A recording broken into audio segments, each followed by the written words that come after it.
Bismillahirrahmanirrahim. Assalamualaikum warahmatullahi wabarakatuh. Alhamdulillahirabbil alamin wa bihi nasta'in ala umurid dunya waddin. Wassalatu wassalamu ala asrafil anbiya'i wal mursalin sayyidina wa maulana Muhammadin wa ala alihi wa sahbihi ajma'in, amma ba'd. Kami di sini selaku pemateri mengucapkan beribu terima kasih kepada dosen pengampu matkul An-Najriyat wa Tarjamah, yaitu Bapak Nadir, yang mana telah memberikan kami kesempatan untuk membawakan makalah pada hari ini. Dan semoga beliau selalu diberikan kesehatan oleh Allah Subhanahu wa taala. Amin amin ya rabbal alamin. Langsung saja, di sini saya sebagai pembicara pertama, saya akan membacakan makalah pada hari ini. Bab 3, sintaksis struktur kalimat. 1. Pendahuluan. Aspek yang mewakili kesulitan terbesar di bab sintaksis adalah yang disebut dengan struktur atau sistem kalimat. Dan sungguh aneh jikalau tidak seorang pun dari guru-guru linguistik atau ahli bahasa yang berurusan dengan aspek terjemahan ke dalam bahasa Arab atau dari bahasa Arab ke bahasa Inggris, kecuali dalam batas studi linguistik murni yang berasal dari teorinya. Dan itu masih dihasilkan tiap hari, terutama dari rahim bahasa Inggris. Maksudnya dari ucapan bahasa Inggris. Terlepas dari apa yang pemiliknya klaim sebagai teori umum dan berlaku untuk berbagai bahasa di bumi. Dan saya pikir ini karena ilmu linguistik masih merupakan ilmu yang baru. Dan ini harus mengambil dari asal awal materinya, dari salah satu bahasa hidup yang diketahui oleh ahli bahasanya, yaitu bahasa Inggris. Sebelum mentransfer ke bahasa lain, mungkin kita bisa mengecualikan di sini Profesor Nida yang memantau struktur dasar, yaitu kernel structures, yaitu struktur kernel di mana setiap bahasa dibedakan dari bahasa yang lain. Meskipun teori ini sekarang dianggap kuno, dan bukunya Nahu Ilmu Tarjamah Toward a Science of Translation 1964 dia dihormati oleh ahli bahasa, dan saya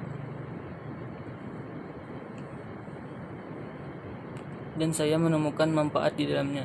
Dia menyederhanakan tata bahasa tradisional ketika dia menganalisis pidato untuk hal-hal fakta, hubungan, dan abstrak, dan itu berbeda dalam hal ini tentu saja dari tren linguistik baru yang takut untuk menyebutkan keunikan dan telah menjadi istilah baru mereka yang terbentuk di antara bahasa khusus di mana mereka sendiri tidak mengerti. Yang lainnya, jika saya membaca buku Corpus Linguistic Theory of Translation, saya menemukannya berdasarkan aturan tata bahasa yang ditetapkan oleh Halliday dalam memantau konvergensi antara struktur dalam bahasa, dari mana mereka diterjemahkan dan kemana mereka diterjemahkan. Jadi di sini Halliday memantau konvergensi antara struktur dalam bahasa, dari mana bahasa itu diterjemahkan dan kemana bahasa itu diterjemahkan. Dan saya menemukan bahwa Halliday ini adalah seorang pendeta. Jadi Halliday ini adalah seorang pendeta yang membantu dalam terjemahan bahasa Arab. Yang benar adalah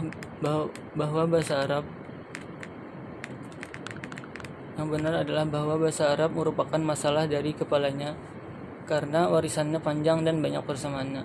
Maksudnya, masalah yang banyak dalam bahasa Arab ialah masalah dari kepalanya, yaitu dari orangnya, dan warisannya panjang dan banyak persamaan dalam kalimatnya. Dan apa yang biasa disebut dengan dualisme bahasa yang ada di negara Arab, yaitu bahasa formal dan bahasa sehari-hari.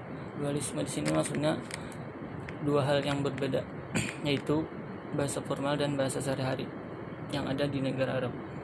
Saya selalu keberatan dengan persepsi tentang adanya dualisme, kata sang penerjemah, dan saya berbalik mencari seorang pendukung,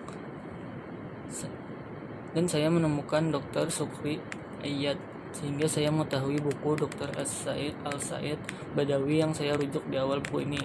Maka saya meyakinkan hati saya selalu menuju ke sana. Dari sana kami memiliki satu bahasa Arab dengan berbagai tingkatan.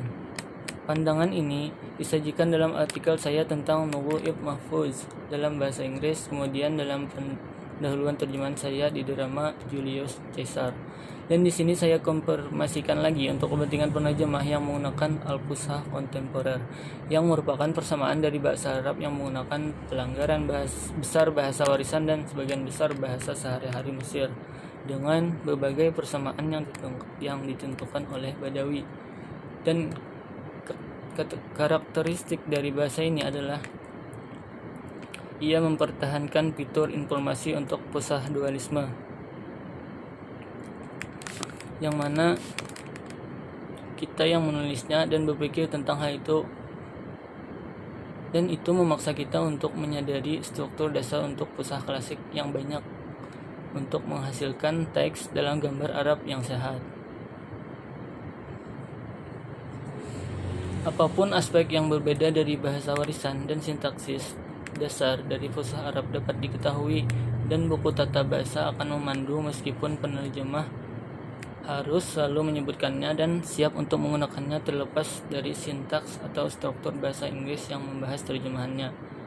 Kebutuhan mungkin timbul pada penggunaan mubtada dan khabar, dan mungkin memerlukan struktur yang banyak bersamaannya, yaitu jumlah fi'liyah. Jadi jumlah fi'liyah di sini memerlukan jumlah fi'liyah di sini memiliki banyak persamaan.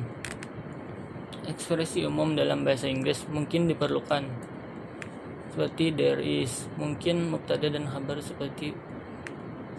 diperlukan seperti there is, menggunakan mubtada dan khabar, seperti ucapan kamu there is a book on the table, yakni dalam bahasa Arab alamin dodatin kitabun, dan seperti pepatah Arab kuno yang tergandung dalam kisah patriarki dan pelanggaran.